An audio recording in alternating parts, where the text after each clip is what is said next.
Will you be standing at the podium? Yeah, with that microphone or moving around. So I just want to make sure I place this in the right spot. Oh, then we'll leave it there. So right now it's facing here. I want to face it this way.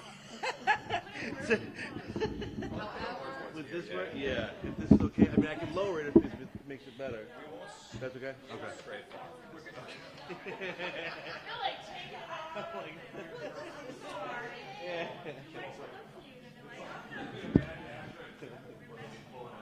We're tethered to this area. Yeah, no, that'll work out speakers, but at least these will go out to the stream and then ultimately the recording. That's why you got me. There's got to be a reason I'm around. So we can leave this here. That's If this is in your way, I can do something else. But I can slide over. Someone's got to trip over. Oh well. What do you want me to? Someone. Maybe I can do this deal. I'll be more specific. That's good.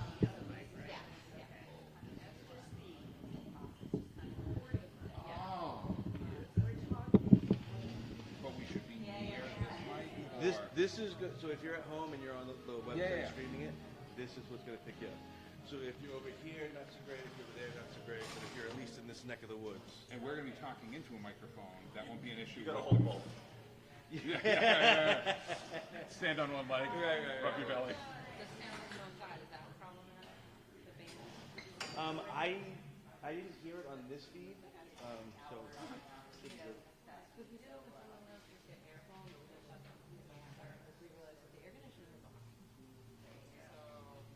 wait for this heat to die down. My goodness. Yeah. I was like, Bobby, can you turn it on? He's like, nope, it's not working. And I'm like, is that true? School's older than it seems.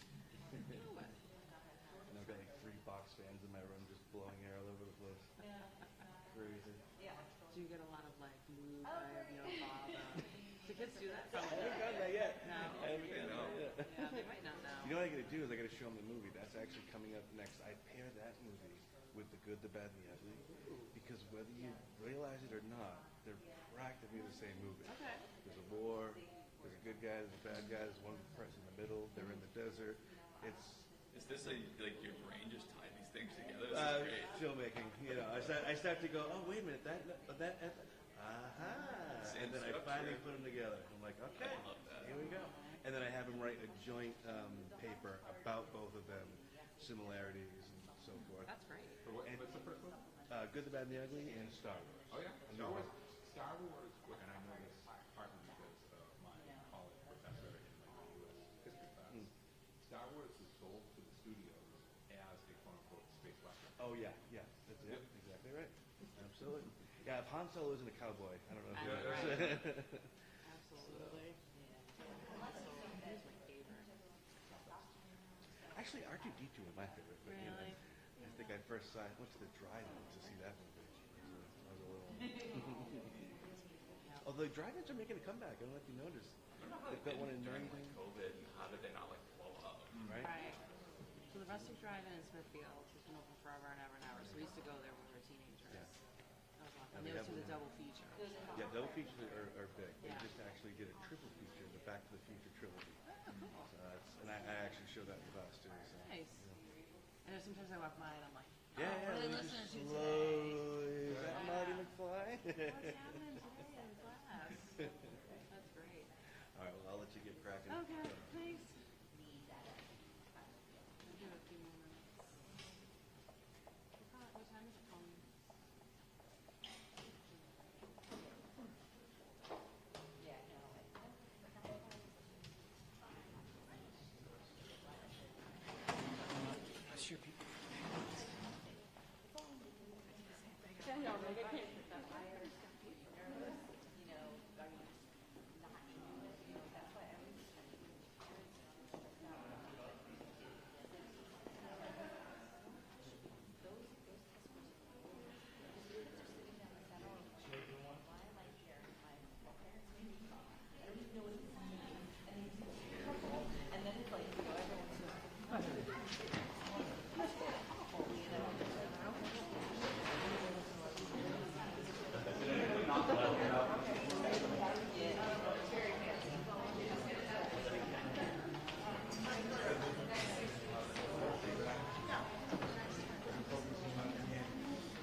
started.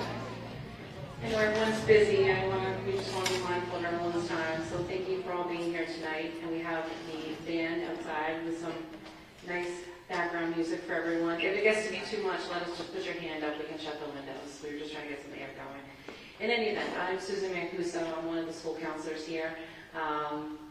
This is actually probably a better night to have this event than last Thursday night when it was 1,000,000 degrees and Wi-Fi wasn't really working. So thank you for all coming again tonight. We appreciate it that you can make the rescheduled date. Each of us will be coming up this evening to present on different pieces of this presentation. If you were able to make it this past January when your students were juniors, we kind of did some preliminary work talking more about college searches, taking SATs, things like that. Tonight we'll do a little bit of a recap, and then we'll kind of do a deep dive more into the nitty-gritty, the logistics of like how do we now actually get the applications completed and executed. So that's what we'll be discussing tonight.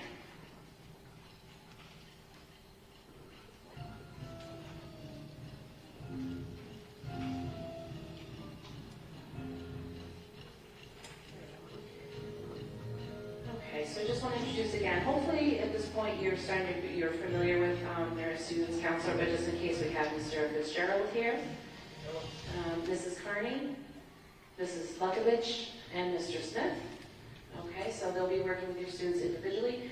Just so you know, last Wednesday in this Tiger Block, we did group work with all the seniors, and then we're meeting with them individually. So all the information you're getting tonight, we're also reiterating to the students. So they've also seen these PowerPoints. They've been given the PowerPoint in an email, along with some handouts. And again, we're working with them individually based on their goal. And then you may have spoken to Mrs. Smock, our secretary. She does a great job of kind of managing the office and supporting the kids. Okay, so really I think the majority of you are here tonight because your students are considering some sort of a 2-year or 4-year college or perhaps a technical school. But really, we're here to support all students in their plans. We do have some students who are considering gap years, going into the military, going straight into the workforce. So we really do try to support them with their individual plan. Obviously, tonight is a big overview on the college piece, but as we meet with them individually, we'll support them with whatever their goal is. Today I met with a student who is thinking workforce, so we talked more about resume building and how to actually look for those jobs. So it's really important that they understand that we will support them with no matter what their goal is. We'll do an SAT, ACT recap in case there are some students who are still considering testing. There's still some options available. We'll talk about, as I mentioned, the application process and the deadlines. So again, they know exactly when they need to get their materials out. Financial aid, everybody's favorite topic. We will review that in kind of a broad overview. When I sent out this invite, there was a link to some financial aid webinars through the Mass Education Financing Authority called MEFA. They're a great resource. And as we get closer, there are some other financial aid opportunities available. Something called FAFSA Day, where you can work with a financial aid rep from colleges, and they'll help you with FAFSA. That comes out in January. It's a rolling process. So as we get closer to that date, we'll share information. Naviance. We did do a quick overview of this last year, but we'll kind of explain how Naviance plays a role in this whole admissions process. And then tips for dealing with senior stress, because I'm sure they're all driving you bananas, or maybe not yet. Maybe come November, December, they might start panicking a little bit. So as I mentioned, again, there are a lot of options to choose from. Gap year is still not wildly popular, but we still have some students who are considering a gap year. And again, some kids are still trying to figure out what's going to be the best thing for them. And we tell them, don't panic. I think some kids have a great idea, they know what they're doing, and some don't, and they think it's September, it's a year, I should know everything. And it's okay if they don't. That's what we'll continue to work with them on.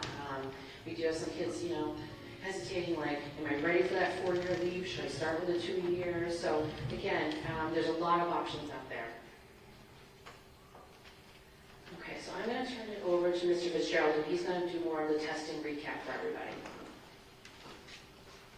Thank you, my favorite topic. All right, so really the short version around standardized testing, and we're talking specifically the SATs or the ACTs.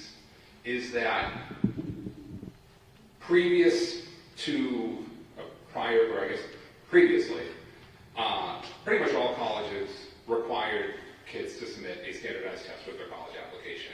And that is largely not the case now. As your kids are getting ready to apply to four-year colleges, the thing to be mindful of is every college is going to have a testing policy, and the vast majority of colleges are what's called test optional, meaning students can choose whether or not they want to send test scores or not to the various colleges. Now, that is not universally the case, so there are some colleges that are still requiring a standardized test, either the SAT or the ACT, and there are actually some colleges that will tell students, we do not consider standardized tests at all, regardless of how strong your scores might be. So the point we are making with students is, as they are building their college list, please be aware of the testing policy for each school so you understand, or so the students understand, how they want to approach test submissions for the various schools.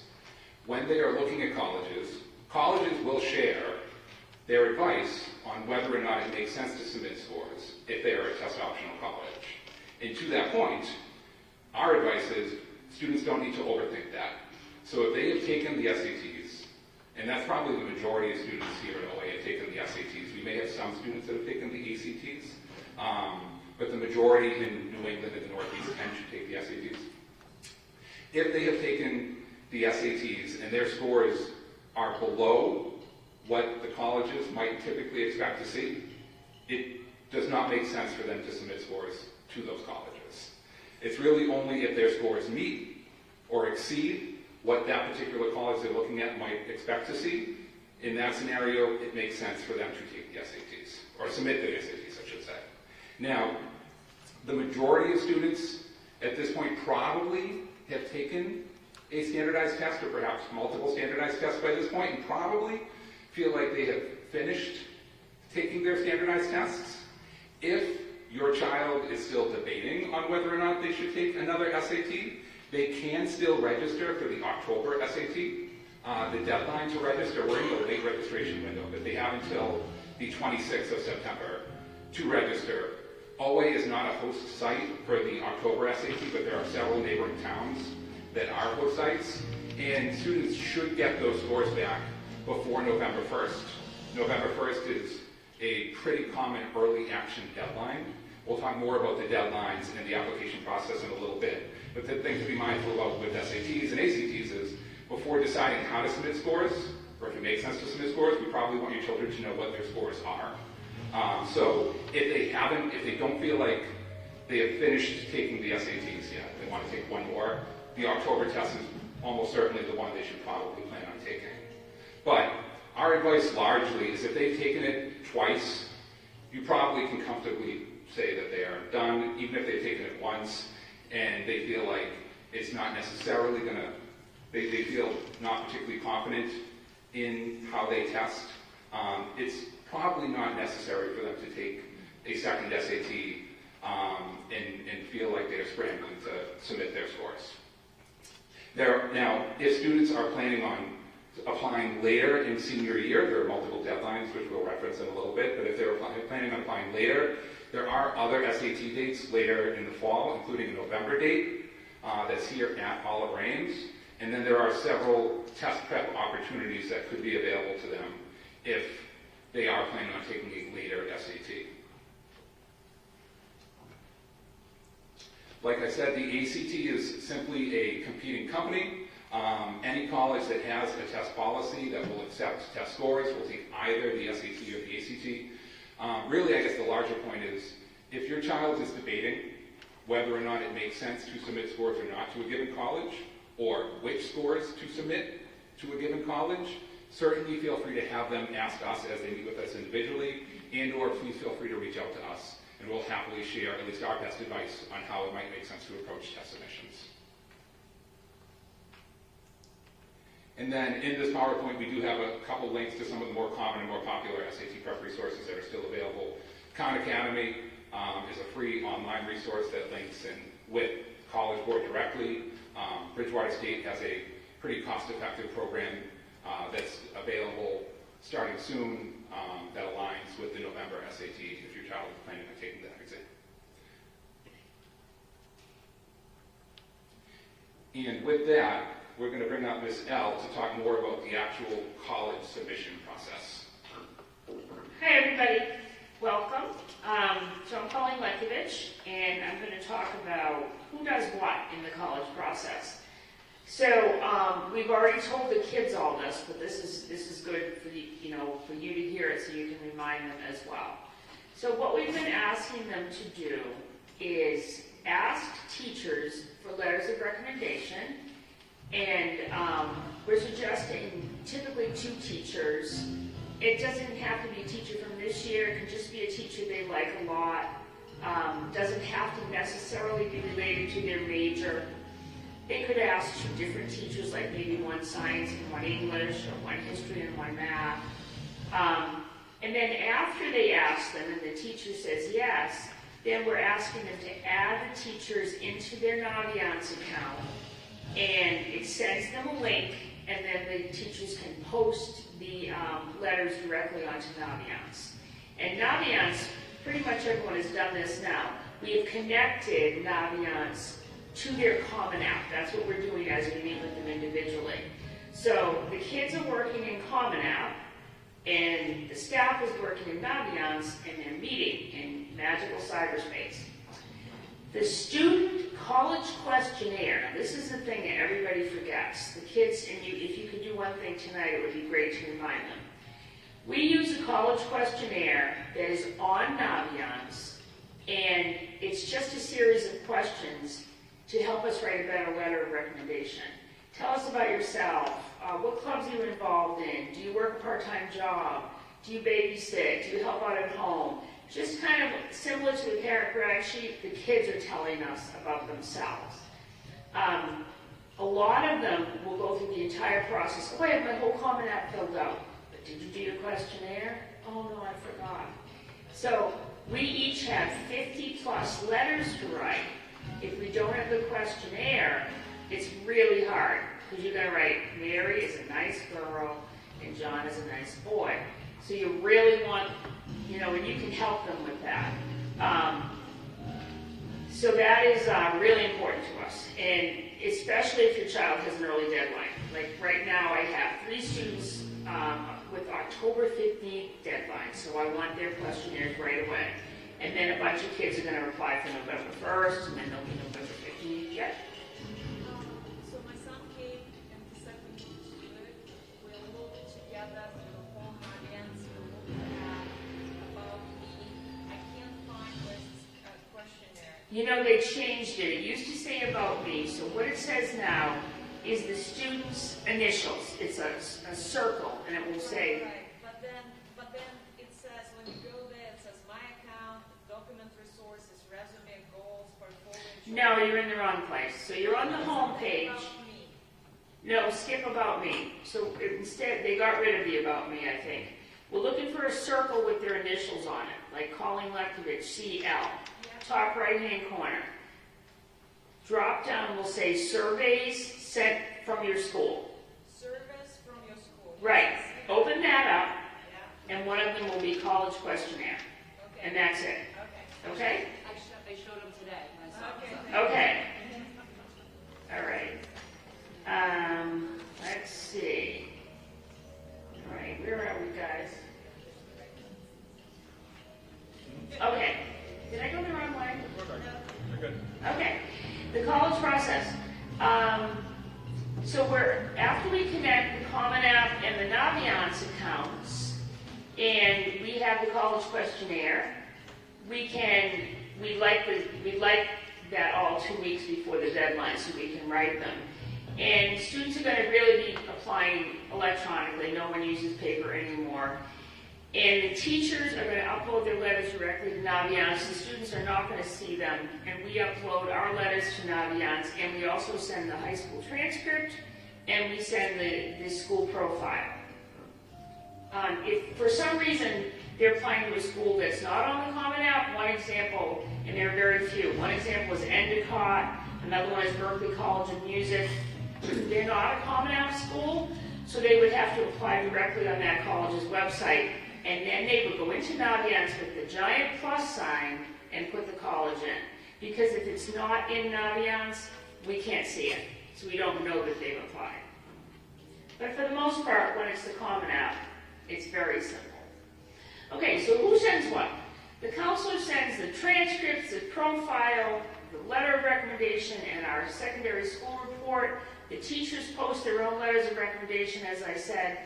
And even though some of the kids are listing, if they choose to, their scores, their SAT scores in the Common App, you still have to send it separately through collegeboard.org if it's SAT, or actstudent.org if it is an ACT. If the student is going to send to some schools and not other schools, I would just not list it on the Common App. It's just a little, almost a cheat sheet for the colleges. Would you like to report your scores? It's not official, so you can say, no, I'm not reporting here, but you can still send the scores to schools that you want to receive them. Is that really confusing? Okay, yeah? Do the parents and the student get a copy of what the counselor is sending? Can't hear that at all, guys. Do the students and the parents get a copy of what the counselor sent? No. You mean like the recommendation letter? Everything under counselor. No, but you can, you can see it. You can see the school profile if you want. The recommendations, we just post them. Secondary school report just says, what they got on their, it's just like a real form about overall grades, what the school does.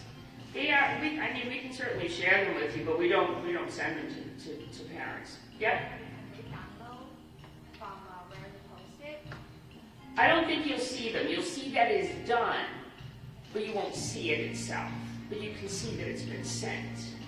Okay? And we never, ever miss a deadline. Ever. Yeah? I don't know if we're gonna come up to this or not, but what about student athletes? Okay. Yeah, we got that. Yep, we will get there. Yep.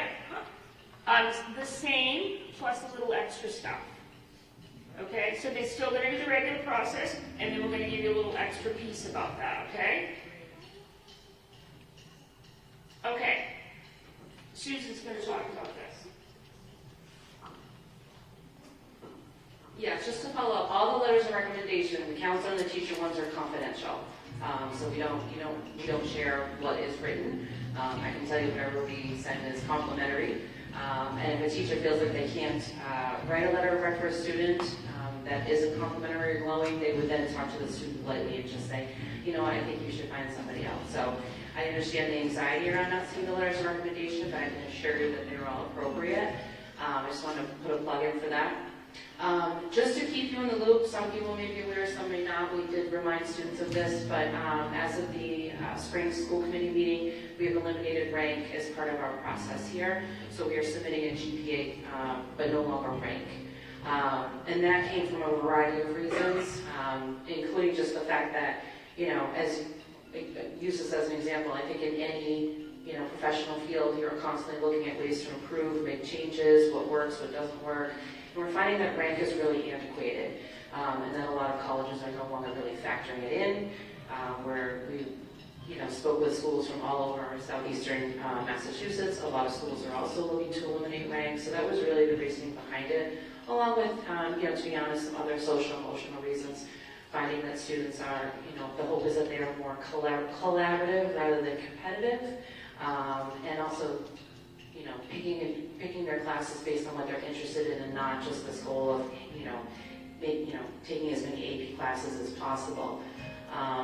We're also finding too that sometimes it is a benefit not to have the rank, because here we have so many students who achieve and excel in wonderful ways.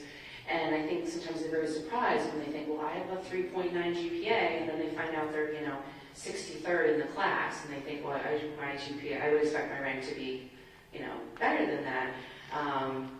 But I think when you have so many kids competing together, they're really, funneling each other into this small, narrow area. So to be honest, I think if they were to send their GPA without the rank, it would be a benefit to them. So that's another reason. There were a series of reasons. Those are just a few that I'm sharing right now. But we do still support apply the highest GPA in the class, so they can use that as a barometer. We have updated all of our paperwork, our profile, all of our forms to colleges to indicate that we don't rank. And when students go on their Common App and it says, what is your school's ranking policy, they just select none. And that's there for reasons, because there are schools that don't rank. So just so you're aware, we have updated and notified the colleges that we don't rank. And it is covered in our paperwork. We still can provide, upon request from an admissions rep, if an admissions rep calls us and said, I'm really coming down to a couple of kids and I'm struggling, we can provide aggregate data if necessary, but other than that, we don't provide a specific exact rank, a number. This also does not take into account, we can still determine our valedictorian and our salutatorian, because again, that's based on GPA information. This does not impact National Honor Society, because again, that is based on GPA and not rank. And a lot of the scholarships that we offer in the spring, some of them have nothing to do with GPA or rank whatsoever. There are a few that are tied to GPA, but there are none that are tied to rank, so there will be no impact there either. I'm sure there's differing opinions on rank and what that means. We're always happy to talk individually about questions. We also are happy to provide at some point, we can share the PowerPoint that was provided to the school committee if you ever want to see that information as well. But I just wanted to put a plug in for there because I think some people knew and some didn't, and I just want to make sure we're being consistent on that. Okay? Yes? Just a quick question. So now when we get transcript, I think at the bottom there was rank, and that will be completely gone now? Correct. So at the bottom of the transcript, you'll just have the GPA. Yeah. Okay. So, I have a question. Where can we find the GPA? The GPA, you can find it actually in the family portal and the student portal if you go to transcript in Aspen, yep. And it's also on the student's transcript as well. So if you ever wanted a printed copy of the transcript, you can see it there. Or you can just call the counselor and they can let you know too. And what about this website that you mentioned, Naviance? Mm-hmm. Where can we find the app or how? Sure. So every student has an Naviance account. There isn't a parent or a family aspect to it that we use. So you just need your student to show you how to log in and they can show you everything. I will say separate. So Naviance is its own entity. Yep, you got Aspen, which is just what we use for school. We have Naviance, is the site through which teachers and counselors will submit their paperwork. Common App, how the majority of the students will apply to their colleges. And then SAT or ACT, which is how the students will submit their test scores. So a lot of different sites. So Naviance, your student can show you. Naviance was bought out this year, and so they revamped their entire website, which is why it wasn't matching up when a parent had asked about finding that questionnaire. They kind of overhauled everything. But when we go and sit with the students, we're showing them how to find the questionnaire and all the other pieces. Yes? So they should have three reference letters, right? Two from the teachers and one from you guys. Yeah. So when you see a college that says they want 1 to 2 letters of recommendation, they're talking about the teachers. Ours is a completely separate piece that they don't factor into that count. Okay? One thing we'll mention with letters of rec, sometimes kids will say, I want 3 people, which is fine.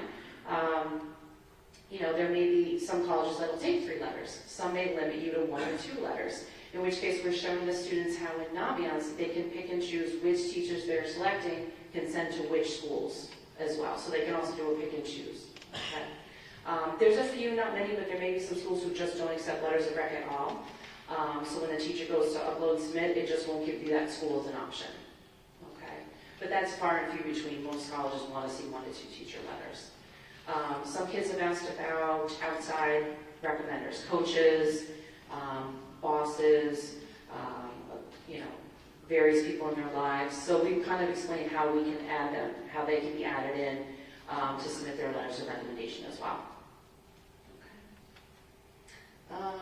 Deadlines. Who's going to do deadlines? Mrs. Carney's going to kick us off here. The outside letters of recommendation? Yes. Have them emailed to you guys? So actually, outside recommenders, they're going to be, students are going to go into their Common App account, and there's a spot that actually says recommenders, and then they go to it says other. And we can show them where to find that. And then they just add the person's name, who they are, and the email address. And then that person will get a link to the student's Common App account where they can upload that letter of recommendation directly. All right. Again, they can't see anything from their perspective of the Common App, but it is attached to their account. Okay? All right, thanks. Oop, sorry, I went ahead. And just to add for the outside recommenders, different schools allow different recommenders. So some might allow a coach, some might not. So the students will have to look through the Common App to figure out which schools will allow those outside recommenders if they do, and if so, which kinds that they will allow of those outside recommenders. So I was just going to touch upon deadlines, the different types of deadlines, because I think this is one of those things that gets very confusing, and I can tell you early on in my career as a guidance counselor, I myself at times would get a little confused on it all. Early decision is the one that is binding. So if students are going to apply early decision to a school, that means that they are promising that school, I am applying to you, I'm applying only to you, and I promise if you let me in, I'm going to your school. So yes, there is an increased chance oftentimes of being admitted to that school because you're a known quantity, and colleges, they're all about their yield, how many students are actually going to come to their school. So oftentimes early decision is something that they like because they know if they let you in, there's a good chance you're going to go there. The bad part about early decision is you don't get to apply to the other schools, so you don't get to see where else you might have gotten into. You also don't get to compare financial aid packages. So it's one of those things that we typically, really don't recommend early decision too much. Sometimes student athletes, as a part of working with the coaches, will apply early decision, and that's fine. That's kind of a separate thing. That's where they have been talking with those coaches for a while now. They've worked it out. The kid has visited the campus. They know what's going on. You're going into this eyes wide open. But it's one of those things because when a student chooses early decision in Naviance, they have to check off and say, I understand what this is. The parents have to check off. We have to check off. We're all checking off saying, yes, we understand early decision. we know what this means. So it's just something that requires a bit more thought. Then you have early action. And I think that most of us love early action. You apply early, you find out early. Early application deadlines oftentimes are November 1st, November 15th, December 1st, December 15th. Sometimes those southern schools with their October 15th, which do kill us when we're having to write those letters. But it's great. Oftentimes those kids are finding out towards the end of December, early January. It's a nice way to go into the new year with a acceptance or two in your back pocket. So we certainly love the early action. They do not need to decide until that May 1st deadline, so they have all that time to decide. Then you have the regular decision deadlines, which are usually around the 1st and 15th of January, February, March. They're fine. Some of the more selective schools do not have early action. They oftentimes will have only early decision or regular decision, so sometimes kids are just forced to do that regular decision. The only bad part about that is that you're waiting till you find out, and sometimes you're finding out not that far until you're very close to that May 1st deadline. So you're finding out, and you may only have a month or so to really, think about it, potentially visit that school to be able to decide that. So that's the only downside really to those regular decisions. I know I myself push a lot of my kids to apply by those November deadlines, even if they're doing regular decision, because I like for them to get it all off their plate. I always say, let's lose our minds a little in November and then take it off your plate. You focus on being a senior. Because January, when these other regular decision deadlines are, it's mid-years.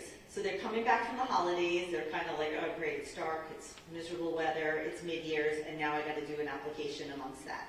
So oftentimes I've been kind of pushing them, even if they're doing regular decision, to do it on the earlier side. Then you have rolling admissions. Rolling admissions give you these really crazy deadlines. They're like July. And you're kind of like, what the heck is this? And so what it is those colleges open it up and they just start reviewing applications. And they're accepting or rejecting as they go along. And they're just going to keep doing it until they fill a class. It's certainly what's nice about rolling is if things haven't quite worked out your way in the application process, those schools oftentimes are the ones that, later in the year you can still apply to. But you have to be aware that when they're admitting kids, they're also offering financial aid as they do it. So sometimes they can get to a point in their class where they're really not offering much financial aid anymore because they've been offering that money out to other kids already. So again, you certainly oftentimes advise to kind of do this all a little earlier in the year rather than waiting to the last minute. But sometimes that can be a nice add-on just in case things go awry or minds change or finances change or what have you. A lot of times rolling admissions can be kind of a saving grace towards the end there. Any questions on this? Yes? So, finances, binding decision, Yeah. blows my mind. They're not pre-qualifying, this is not a mortgage, and some of them are a mortgage. So, Yeah. how Exactly. how in the world exactly are you binding if they don't even know if you can afford it? So that is one of the few reasons you can get out of an early decision is if they're not going to give you the financial aid you want, that you can afford it. If you can't afford it, that is one of the reasons you can get out of it. But we usually suggest that you should not be probably doing an early decision if that's going to be a major question for you. Also, most colleges under their financial aid websites have a net price calculator. So you're able to put in your information and get a pretty good idea of what that school's going to cost. And I can tell you, someone who, my oldest just graduated college this past year, my youngest is starting, the numbers they're giving you on the website, those are pretty much the numbers they're probably expecting you to pay. I hate to tell you, it's like, you get financial aid and things like that, but it's never as much as you think it's going to be. It's never, you're always kind of like, really, you do the FAFSA and the estimated family contribution, you're like, they think we can afford that every year? So it's one of those things that it's never as much as you think it's going to be. Yeah. So, to that point, you said you cannot apply anywhere else. Is it just you cannot apply anywhere else until they give you a decision? Exactly, which is usually around December 15th or so. So the bad part is you can't be part of early action, probably, but you can be part of regular decision. Okay, Yeah. thank you. Anyone else? Good. So the Mass state system is probably one of the more popular schools that our students apply to because the state system, of course, is more financially reasonable, and we have a great system here. So we just wanted to give you a couple slides to understand what the admissions requirements for the Mass state system. So it is 4 years of English, 4 of math, 3 of science, 2 of social studies, 2 of a foreign language, and 2 electives from the arts and humanities or computer sciences. All of our Ames graduation requirements are 4 years of English, 4 years of math. We have 3 years of science. We have 3 years of social studies. We do not require foreign language, but most of our students who are college-bound typically do take 2 years of a foreign language minimum.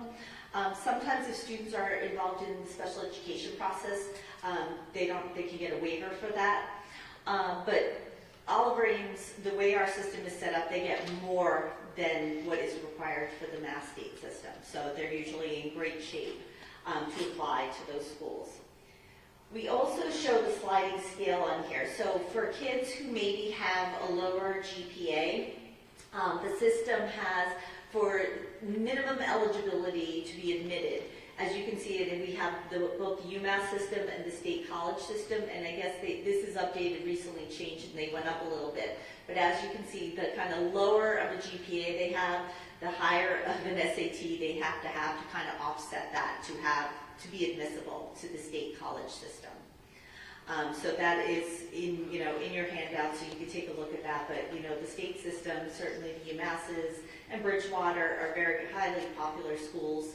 I remember a couple of years ago, and I think we were in here doing the workshop, and we were doing Naviance, and we were showing the UMass requirements, UMass Amherst requirements, and we were talking about the fact that UMass Amherst has highly selected majors like computer science and nursing and the Eisenberg School of Business and Engineering that require a minimum of a 3.8. And I remember the parents' faces because they were like, ZooMass? The ZooMass I went to? This is their requirements? And, it's ZooMass no more. I'm sure they still have fun. But, the getting into UMass Amherst, is one of those things that it is, a selective school now. And we're lucky to have it here in Massachusetts, and we just wanted to provide you a little more of that information. And then in case your student is somebody who was not able to attend the college fair that we had bused kids to last spring at Bridgewater, there is another one coming up from NACYAC, and there was a list of schools, I think is it on, do we have this published anywhere that they can click on it? So tomorrow, I'll be sending out an email to all senior parents with this PowerPoint along with some handouts. So you'll be able to click on the links within the PowerPoint. Okay, so tomorrow when you get this PowerPoint, if you click on that link, you'll be able to see all the schools that are attending that. So, kind of one more chance to go talk to a bunch of colleges. You're able to go over to UMass Dartmouth down there and visit with those schools and maybe kind of get some ideas of some more schools if they're still kind of thinking about things and want to be able to talk to some representatives. Okay, so now I think I'm going to be handing this over to Mr. Smith, who's the money man. One thing I do want to add on the previous is we also have reps coming into the building from colleges, so they'll come and visit us. They'll ask for small groups of seniors interested in campus or in applying to the school, and it's something that your child will have access to sign up for. So I would encourage you to tell them at home who's coming into school this week. Should you sign up with them? And it's a really small setting to get to know the admissions rep who will be reading the recommendations, the applications, and it's a rotating list of schools coming in that will be posted pretty much, I guess, weekly moving forward. During the Tiger Block. During our Tiger Block Day at school, yeah. So I'm up here to talk about money. Money is a really sensitive topic. It's a mortgage, and I have 2 kids under 4, so I don't know how people have saved anything up to this point with daycare and everything, but when talking about money, it becomes a conversation in our offices with students to say, have you had those conversations at home? Everyone is coming from a different place financially. Some students aren't thinking twice, and I don't need financial aid. Other students are banking on something like financial aid in order to attend a school of their choice. I'm going to talk about the process just in general. Can I get a hand raised if you've had an older sibling of this child already go through this process? Yeah, this might be a bit of a review for you, but if you've never seen FAFSA before or the financial aid application in general, the way the process goes is your student will apply from now until whenever their deadline is. They'll send in that information themselves on the Common App. We'll send all the materials on the side. Over the course of that time, starting December 1st this year, the FAFSA opens up. And there'll be more on this in a second, but on December 1st, the idea is that your student is completing the application, and then you and them together are working on the FAFSA when it opens on December 1st, if you want to apply for financial aid. The FAFSA will ask you tax information from last year, gross household income, how much did you make, what other expenses do you have. It's a lot of basic information, but if you have your last year W-2s and 1040, the standard tax forms, they'll guide you through all of it. Recently, the FAFSA website has allowed you to just type in your social security number and it links up all your previous returns. So you don't even have to input any information from those tax forms. So it's very, very easy. It's a lot easier than it used to be. So the idea is the student sends in that, you work on the FAFSA together, and if you apply early, probably by Christmas time, by winter break, your student finds out they get that first letter that says you got in, or you got waitlisted, or you were denied. If your student gets in, about a month or a month and a half after that, they get another letter, basically saying we've had a chance to review your FAFSA. Now that you got in, here's how much we can offer you for the incoming year. And that usually will contain scholarship information, it will contain financial aid information, it will just contain basically how much we can give you. It's important to know that various schools, some are good, some are not so good at giving financial aid. So that net price calculator Ms. Carney mentioned is really important because it's important to know that a school like UMass Amherst is pretty good at giving financial aid. It also has kind of a lower price tag. I used to work in New York. Iona was a college that a lot of kids love because they have a great basketball team, and they are super expensive and don't give out very much money. So it's important to know that that equation exists, and the goal of it all is to get to the end of it in April with your senior and be looking at forms that say, you were accepted to UMass Amherst, here's how much this would cost. You were accepted to Tufts, here's how much this would cost. And you're looking at a lineup of letters. And hopefully your child says, well, you know, I could go there, but it's really expensive. I want to go to the less expensive one. Sometimes it takes some convincing, but we found that students usually make the right choice. But the fact that the choice is there at the end of the day, I always encourage safety schools, but also safety financially in terms of what your family can afford.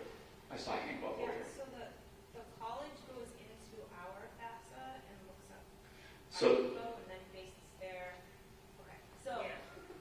You- I'm so well, sorry. no, it's super strange. This is where I'm getting lost. So there's NEFA, there's FAFSA, there's the college financial aid, so we have to do all of these. FAFSA, What if you're going to school out of state? Does the.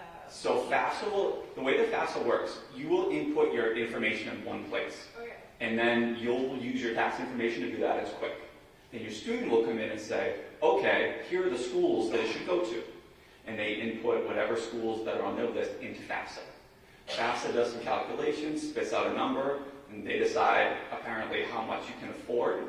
And then that report that they produce goes off to those 6 or 7 schools or wherever. 6 or 7 schools, if your student's admitted, take that into account. And they say, okay, this was a student with really strong grades or really strong athletics, whatever it may have been. They try to factor in how much you need, and then they try to give you the best number that they can to meet that need. Again, some schools are great at And it. it will be a combination of loans, grants, and scholarships, and probably work study. So So we're that's, talking per year? yes, Okay. yes. So that's what you want to look at too. Some schools may give you more loans. Some schools may give you more grants and scholarships that don't need to be paid back. It says, That's something that kids don't always get, but you look at, is it a loan? That has to be paid back. so your student's job is going to be to submit the Common App. Your job with that student is going to be to help them work through that FAFSA and submit it and make sure the schools that you submit it to are correct. If they're accepted, then you'll get a letter that outlines all of that stuff. The letter will say, here's how much we're offering you in scholarship money, here's how much we're offering you for athletic scholarship money, here's how much we are offering you for loans. Our goal as counselors is to try to minimize that loan and minimize the amount that your student is left really over their heads in debt, and it's really hard in 2023. Loans per year? Typically, yeah. And they usually redo your FAFSA every year. So you'll go your first year, and then you pay that amount. And then year 2, for example, you'll have to redo the FAFSA with your now rising sophomore in college, and then they'll give you a new number, which is typically around the same as the first year. I'm sorry, I have so many questions. It's okay. Because I have been on these websites and I have started making profiles and everything, and they've asked, what's the college, what's the tuition amount you're looking for? I don't know. They won't ask that on FAFSA. You're probably looking FAFSA will ask you to simply report, they'll ask you to simply report what you have earned in that given tax year. And that's the only part of the equation that you'll have to be responsible for. It's the research beforehand, like knowing that Fairfield University is going to cost you $72,000 a year or something, and that's room and board plus tuition, and knowing that UMass Amherst is going to cost $30,000 a year with however much room and board in there. So knowing the overall cost walking into the school, the price tag, this is where the net price calculator, if your student's interested in Fairfield University, Google net price calculator Fairfield University, and you can tie in a lot of the numbers that you were looking at on your tax forms into what they have for tuition and those amounts. The room and board and also meal plan, is that? It's usually, Is that separate? every school will post what their costs are for tuition, for room and board. It's usually on their website. Total cost is attended. Yeah. your award will be based Yes, I on the don't- whole thing, tuition, fees, and. Yeah, it's hard to take it as a step-by-step process, but really the crux of it right now is your student filling out the Common App, requesting recs, all that stuff. And then the FAFSA will come down the line in December, and there's more to come on that. And that's what you mentioned NEFA and a few other phrases. Those are things that prep you for the FAFSA. I saw it back there. So FAFSA is actually coming out a month later.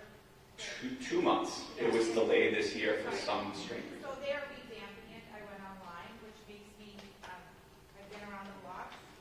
When you revamp something, it doesn't work. Is there a potential, have you guys went through this before, where they revamp the FAFSA? The delay, Is it gonna be I've never like- seen a delay. Well, it used to be January for 25 years, then it went to October. So it used to be January 1. December. It's December, Okay, yeah. because some people are telling me, oh no, it's October. It's October. of, so in this case, it used to be like January of 2024. Then they pushed it because they saw that a lot of kids were applying early, so they pushed it to October 1. Now they're kind of going in and reassessing and kind of revamping it, and so they decided to push it to December 1. Next year, they're going to move back to October 1. Okay. Just to confuse We're you. just over a year. Yes, So yes. then the question is there going to be a glitch? Are we anticipating? I'm anticipating a glitch. I mean, we can't predict that. We're not the No, federal I know, but government. you guys But, went through like a revamping ever in your careers where it's been revamped and has it gone smoothly? I mean, yeah, I mean, they've adjusted it over the years here and there, so I anticipate it's going to be fine. I think they're doing this only to try to make it a little even easier, to be honest. Yes, yes. I did this 5 years ago, and when I did it 5 years ago, definitely was the October deadline, and also it used not the previous year's taxes, but the prior years, and it only took into account one parent's, if it was a divorced family, one parent's taxes, and it was whichever parent was doing it. Mhm. So, like, is that still, well, you mentioned No, I it's last think year's it's taxes. the how, you fill it out with one person's social security number, but the household income must be reported if you're a two-parent family. They'll ask If you, it's a divorced family, About the then, divorced family, if where it's a divorced family, then the person the child lives with can be the sole. they'll ask you how you file on the tax return. You know how it says married, filing jointly, whatever, head of household, whatever it may be. Wherever your student lives on that tax return from that given year, wherever their name is under dependents, that's typically the one that they want to see when you file the FAFSA information. And just keep in mind too, MIFA is not required. MIFA is just a resource where they have different webinars to walk you through completing the FAFSA and talking about financial aid. If you feel very uncomfortable because you have a lot of different circumstances, there is, again, that FAFSA day in January where you can go online and work with an actual financial aid person to help you fill out the FAFSA. Okay. There's also an agency in Brockton that is a great resource we can refer you out to. It's free. You just make an appointment and bring your materials, and they will help you fill out the FAFSA too. Okay. So there's a lot of resources there because it can get complicated, right? With who's declaring who as a dependent on taxes, and lots of situations. Yes. We talk about FAFSA will be opening by December 1st, but what's the deadline? We have to complete this form. The deadline, you want to apply around the time when your student is applying to the schools. The strict deadline is May 1st, I think, technically, but you want it in far before your schools will ask for that to be completed before they evaluate your student's application most of the time. Just like with the application deadlines we were talking about earlier, where different colleges may set different application deadlines, different colleges will likely set different priority deadlines to get your financial aid forms submitted by, but a lot of them are going to be similar. There's a lot of overlapping deadlines. They're probably not going to be until around or after the new year because, again, the FAFSA isn't even available to you to start completing until December 1st. After your student applies, they typically will get something from the school, the college, that says, all right, we have your transcript, we have your letters of recommendation, we have your application, but we're missing your FAFSA. And it will remain as this kind of unchecked box, and they will be kind of asking your student for it over and over again. And also FAFSA, you have the FAFSA, they also have a calculator. But again, I want to confirm, when you calculate, they calculate based upon the tuition, room and board, and the meal, all the costs. Then they will tell you what our responsibility. Typically, those net price calculators and the one that's built into FAFSA will try to take tuition, room and board, all of the extra fees into account. I find them to be pretty accurate on the actual college's website. So if you go to Boston College, their financial aid calculator. But typically, yes, they'll list out those costs, and then they'll ask you for how much you could contribute as a family, and they'll plug all that in, try to spit out a result to say, here's how much it would potentially cost you. So what happens if you don't fill it out? The FAFSA,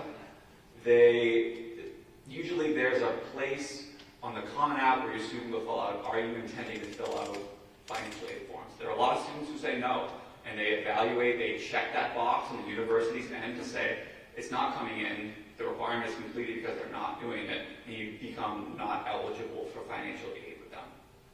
Not eligible for financial aid with the different they would indicate it in the Common App too. Yeah. But that doesn't mean you can't get merit aid. You can still get merit aid, because as somebody who did not apply for financial aid, I can tell you my son did get merit aid at all his schools, but we did not apply for financial aid. And so that merit aid would come in the form of a letter, that second letter that comes after your student is accepted, saying whether it be a scholarship of some kind or merit money specifically for academic performance. Can they get both? Yeah. And so I understand if they do fill in, then, there'll be no aid, but you're saying you also can get not accepted, right? You fill in and you also then not get accepted, so then you still say no, right? Because, like, on the application, you'll say no. So on the application, so that when you're applying to school, say you apply to Boston College and Boston University, and you say, yes, I would like to be viewed for financial aid for both of them.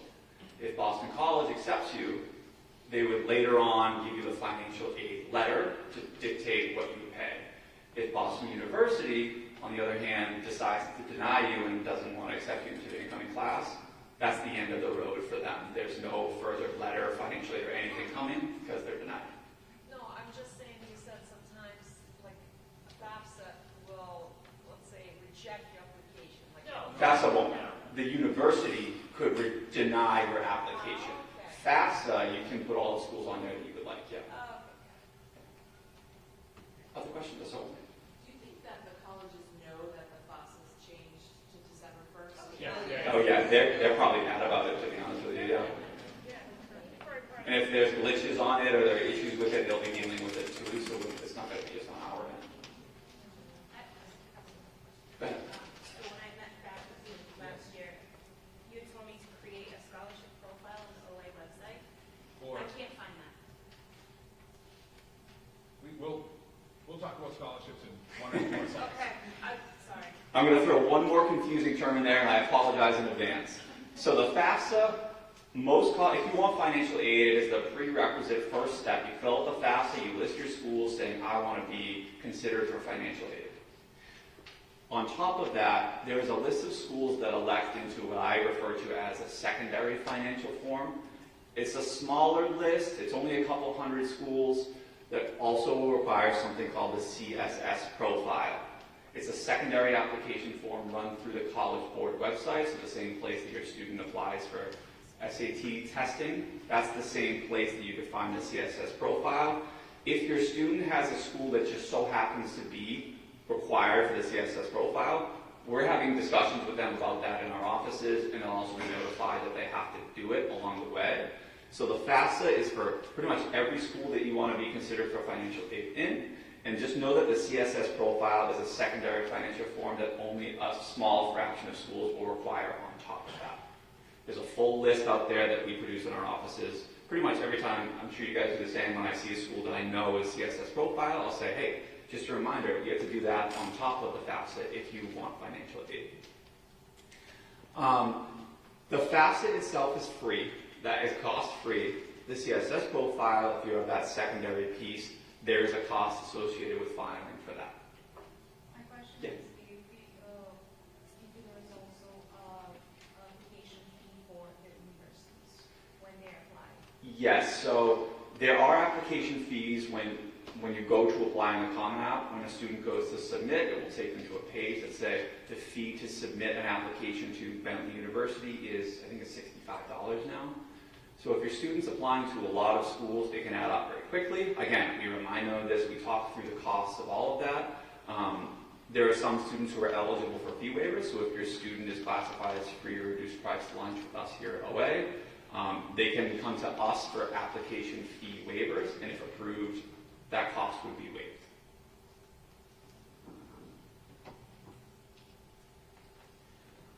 That phrase MIFA that you see, it is not a required thing at all. It is a webinar meant to support families, especially families going through it for the first time. It can be a little daunting the first time, even if you've been through it before, whether it be 5 years ago or last year. This is going to be a new look for a lot of us. So a session like this, those organizations tend to have a little more insight into what the application is going to look like and potential issues you could run into. The FAFSA Festival, college financing, we'll be in touch about the various opportunities to learn more and to have that one-on-one guidance based around the FAFSA, and they come kind of all through the fall and even at the start of the winter. We'll have some FAFSA preparation sessions run through a variety of organizations. Is he? Thank you so much. And we know the financial aspect is very confusing, and if you have individual questions regarding, your situation, your student's situation, certainly don't be afraid to reach out to us. And also, if I can just put a plug in, we have a fabulous website that I might be the webmaster for. The district overall has a brand new website, but if you go onto Maine Oliver Ames page on the right-hand side, it says school counseling, it'll bring you to us. And we have links to a lot of these things, including NEFA. We have a college planning link that you could look at, and we have links to all the stuff in there. So if you would have a little time tonight while you're watching some TV and a glass of wine, you want to look at the website, it's riveting. We just did want to touch upon IEPs and 504, so students who receive accommodations here at Oliver Ames. So first of all, they do not need to disclose any of that to the colleges when applying to schools. That is not part of the process. There's no part of it that they have to disclose that. Though sometimes students will choose to disclose that information, it's up to them. It's up to them and you. It's a family decision. But we wanted to point out to you that kids sometimes apply to specific programs for students with disabilities. So there's the Latch program at Massasoit, the PAL program at Curry, the LDP program at Westfield State. So we just and in fact on that website there is under the career planning section a link to different colleges for students with different types of disabilities. Because sometimes students need that extra little help. And so like the Curry PAL program, the students who are a part of that program get an additional advisor who helps them choosing classes, who kind of helps them stay on top of things. Dean College is another one. They have the ARCH program. So there's a lot of these programs out there. So if your student is one that needs that extra assistance, there's a lot of help out there. Once a student is accepted to a college, so when they graduate from us, the IEP no longer exists. That ends once they graduate. But what they can do is they can go to the college and bring a copy of their IEP, and potentially they're testing if they'd like to get a copy of that from the special ed department. And usually there is a office at the college that they can bring that to request accommodations at the college level. I'm going to tell you that aside from those specialty programs, if it's most other colleges, it's probably something that the student's really going to have to advocate for themselves, and hopefully throughout high school they have been learning to be more responsible for their own things, because oftentimes if they need to get extra time, they're probably going to have to go to every professor at the beginning of the semester and be like, I received extended time, and talk to them about it. So it has to be something that they have to be pretty comfortable with. But if they have any questions regarding that, they can always come to us with that as well. And then also the NCAA clearinghouse. So if your student is going to play D1 or D2 sports, they have to go and register with the NCAA. They select Oliver Ames as their high school, and actually Mrs. Smock in our office is the person who uploads their transcripts then when they have identified us as their school. The students do need to send their SAT scores to the NCAA via the college board. So similar, like we said, with the SATs, when you're reporting them to a college, you'll need to go into SAT and then pay to have them sent to the NCAA. Sorry. It's been updated. So for this year, if your child is applying, the NCAA has waived the SAT requirement. Nice. So that was last year too, because of the results of COVID. So that they certainly can send them, but they do not need to send them to be deemed eligible with the NCAA. How about that? Good news tonight. See, we do have some good news. Okay, and so again, if they have any questions regarding this, typically if they're playing D1 or D2, they're probably in talks already with the coaches. The coaches usually are great at kind of telling them what they need to do and requesting information from us, but they definitely do need to register with the NCAA if it's D1 or D2. D3, they do not have to. Some are? Okay. See, we're getting... But I Okay, we're getting new information information all over the place. Mrs. Mancuso, you ready to bring it home? Yeah, so they can certainly choose to send their SAT scores if they want to NCAA, but if they're choosing not to, there's no penalty to them. So, senior stress. Are any of them driving you crazy already? Yeah? Okay. Hang in there. All right. Just, we always try to remind them, there's light at the end of the tunnel. In 8 or so months, they're going to be graduating. It's crazy how fast it goes by. But when they're in the thick of it, they're pulling their hair out, you're pulling your hair out. But we always try to remind them, it's okay. There's a school out there for everyone. There's a place where you will be happy. Sometimes they get tunnel vision thinking it's only going to be this school and I can only do this program, but I think the reality is, and you've said this, is that they can be happy at a lot of different places, okay? So we really try to help guide them in a variety of options with the colleges they're choosing. Listen to them, hear them out. If you're finding that it's becoming really concerning, like it's very overwhelming, let us know. We can always take a step back with them and kind of break it down to where they're comfortable. I think a lot of times kids think, I have to do early action. Everyone's doing early action. And I know that feels that way to them, but not everybody is doing early action. And for some, their pace is they need a little more time, and regular decision is perfect for that. They're not missing out on anything. Some kids come in a panic and think, you know what, I wanted this 4-year school, and now I don't know what I want. I really am not sure. Or there's, sometimes they have an idea in their head and you have a different idea, and so having those conversations is really helpful, not only about what they're looking at for a college, but also the financial piece as well. I think it's always helpful to have that conversation put on the table so everyone's realistic what the expectations are.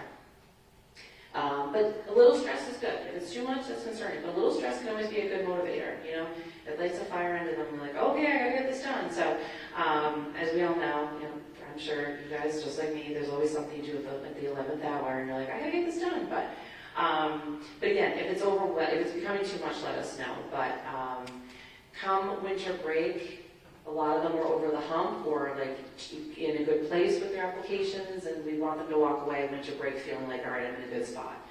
So that's really the ultimate goal.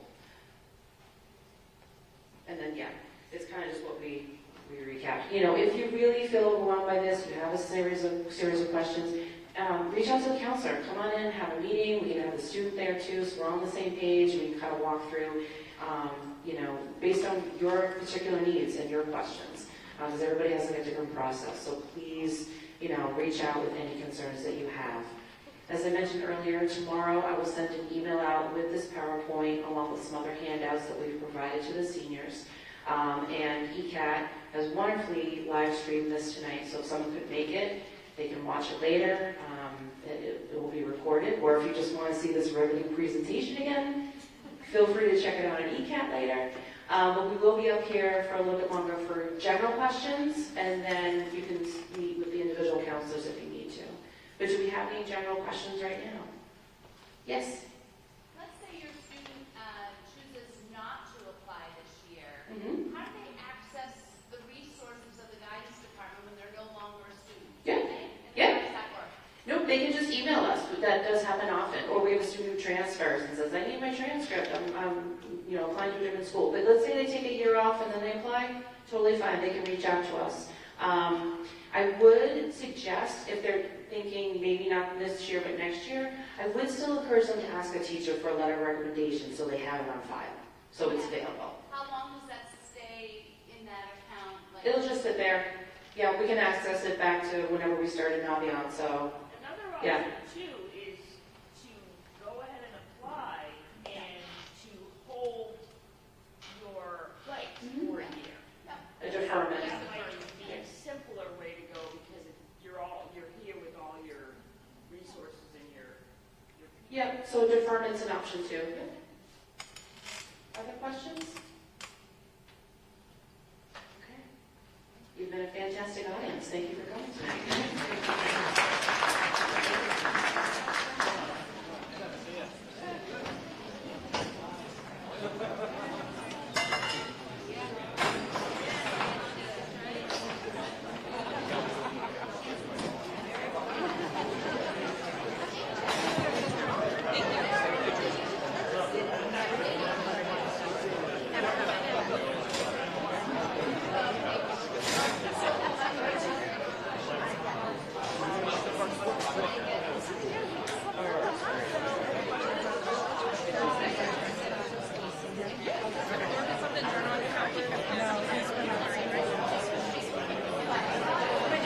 What do we do?